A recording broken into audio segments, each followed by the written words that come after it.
नमस्कार दोस्तों, आपको अपने चैनल ज्ञान विद मनीष में स्वागत है। यूपी 80 में पूछे जा सकने वाले प्रमुख आंदोलन व सुभाष चंद्र बोस से सारे संबंधित महत्वपूर्ण जानकारी आपके सम्मुख प्रस्तुत कर रहे हैं।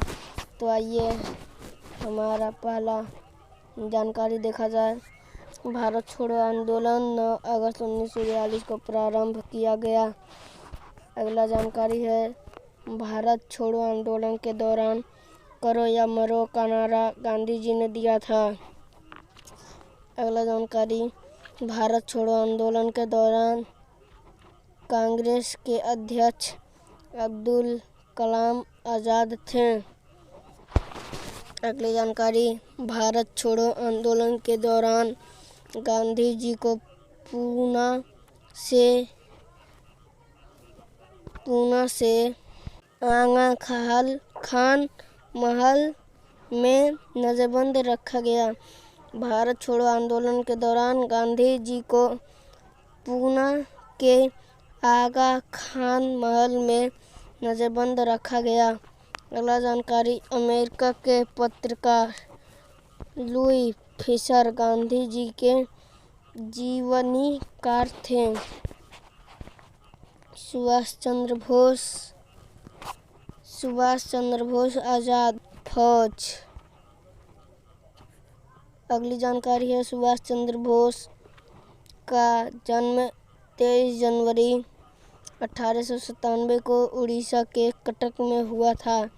अगली जानकारी, 1942 में कैप्टन मोहन सिंह के नेतृत्व में इंडियन नेशनल आर्मी का गठन किया गया। अगली जानकारी, जुलाई 1993 में सुभाष चंद्र बोस के नेतृत्व में आज़ाद हिंद फौज की पुनर्गठन किया गया। अगला प्रश्न, तुम मुझे खून दो मैं तुम्हें आज़ादी दूंगा का नारा सुभाष चंद्र बोस ने दिया था। तुम मुझे खून दो मैं तुम्हें आज़ादी दूंगा का नारा सुभाष चंद्र बोस ने दिया था। जय हिंद का नारा सुभाष चंद्र बोस ने दिया था। अगली जानकारी, सुभाष चंद्र बोस को देश नायक रविंद्रनाथ टैगोर ने किया था। तो दोस्तों, अगर हमारा वीडियो आपको अच्छा लगे तो लाइक करें, सब्सक्राइब करें और घंटे को दबाएं ताकि हमारा वीडियो सबसे पहले आप तक पहुंच सके। धन्यवाद। अगला टॉपिक है, संविधान निर्माता भीमराव अंबेडकर और स्वामी विवेकानंद के बारे में है। तो आइए शुरू करते हैं। हमारा पहला जानकारी है, डॉक्टर भीमराव अंबेडकर का जन्म हुआ था। पहला 14 अप्रैल 1893, दूसरा 14 अप्रैल 1892, तीसरा 14 अप्रैल 1891 और चौथा 14 अप्रैल 1890। तो इसका आंसर है सी, यानी कि तीसरा 14 अप्रैल 1891 को डॉक्टर भीमराव अंबेडकर का जन्म हुआ था। अगला जानकारी, डॉक्टर भीमराव अंबेडकर को मरणोपरांत भारत रत्न से कब संबंधित किया गया?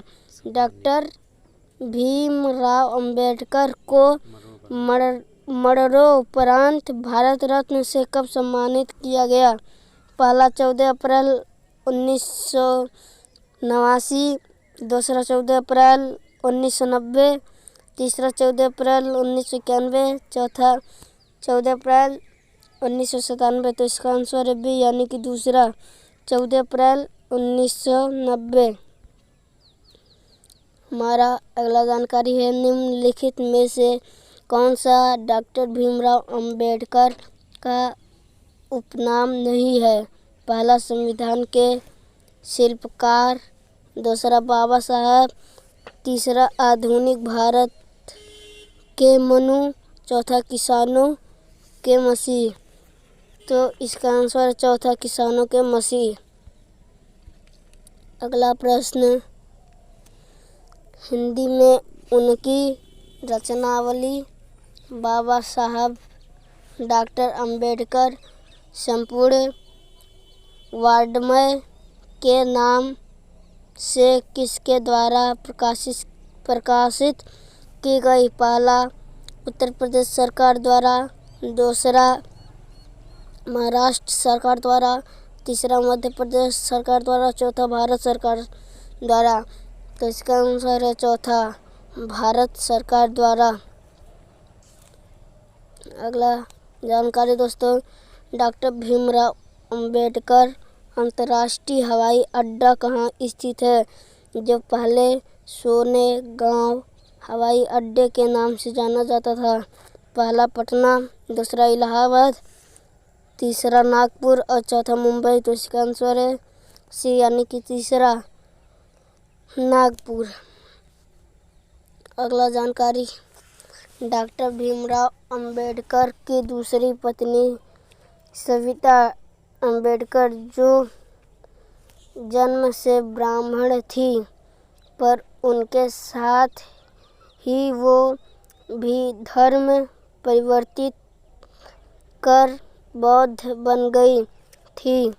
विवाह से पहले उनकी पत्नी का नाम था डॉक्टर शारदा कबीर, दूसरा डॉक्टर सुमित्रा नटराजन, तीसरा डॉक्टर नर्मदा कबीर और चौथा डॉक्टर सुनीता शर्मा।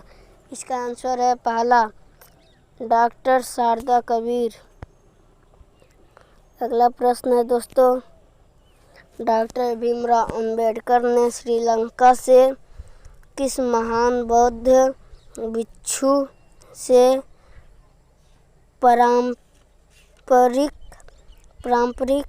तरीके से त्रिरत्न ग्रहण और पंचशील को अपनाते हुए बौद्ध धर्म ग्रहण किया गया? पहला महाथवीर इंद्रमणि, दूसरा महंत वीर चंद्रमणि, तीसरा उपयुक्त दोनों, चौथा उपयुक्त में से कोई नहीं। तो इसका आंसर है दूसरा, महंत वीर चंद्रमणि।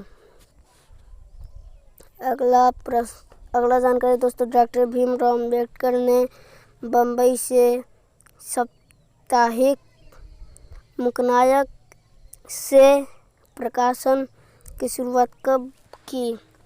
पहला 1917, दूसरा 1918, तीसरा 1919 और चौथा 1920। तो इसका आंसर है दोस्तों 1920। अगला जानकारी, डॉक्टर भीमराव अंबेडकर ने कितने गोलमेज सम्मेलन में भाग लिया? पहला 1, दूसरा 2, तीसरा 3 और चौथा 4। तो इसका आंसर है दोस्तों तीसरा, 3 बार भाग लिया। अगला जानकारी, डॉक्टर भीमराव अंबेडकर का समाधि स्थल का क्या नाम है?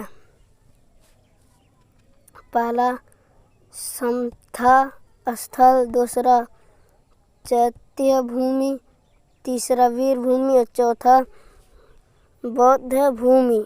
तो इसका आंसर दोस्तों दूसरा, चैत्य भूमि। अगली जानकारी, डॉक्टर भीमराव अंबेडकर का जन्म भारत के किस राज्य में हुआ था? पहला मध्य प्रदेश, दूसरा आंध्र प्रदेश, तीसरा महाराष्ट्र और चौथा असम। तो इसका आंसर दोस्तों पहला मध्य प्रदेश में हुआ था। अगली जानकारी दोस्तों, अंग्रेजी में उनकी रचनावली डॉक्टर बाबा साहब अंबेडकर राइटिंग्स एंड स्पीचेस नाम से किसके द्वारा प्रकाशित की गई? पहला उत्तर प्रदेश सरकार द्वारा, दूसरा महाराष्ट्र सरकार द्वारा, तीसरा मध्य प्रदेश सरकार द्वारा और चौथा भारत सरकार द्वारा। तो इसका आंसर है दोस्तों महाराष्ट्र सरकार द्वारा।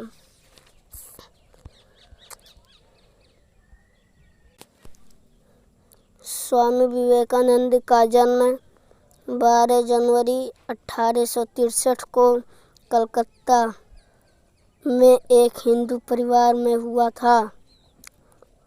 उनका वास्तविक नाम नरेंद्र नाथ दत्त था। भारत में स्वामी विवेकानंद के जन्म दिवस को राष्ट्रीय युवा दिवस के रूप में मनाया जाता है। उनके पिता का नाम विश्वनाथ दत्त था, जो कि एक प्रसिद्ध वकील थे। उनकी माता का नाम भुवनेश्वरी देवी था। 1884 में इन्होंने BA की डिग्री कंप्लीट की थी। रामकृष्ण परमहंस उनके गुरु थे। स्वामी विवेकानंद ने शिकागो में सन 1893 में आयोजित विश्व धर्म महासभा में भारत की ओर से सनातन धर्म का प्रतिनिधित्व किया था। 1897 में स्वामी विवेकानंद ने रामकृष्ण मिशन की स्थापना की थी। 1902 में उनकी मृत्यु हो गई। प्लीज़ लाइक माय चैनल ज्ञान विथ मनीष। अगर हमारा वीडियो आपको अच्छा लगे तो लाइक कीजिए, सब्सक्राइब कीजिए और कमेंट कीजिए ताकि हमारा वीडियो सबसे पहले आप तक पहुंच सके।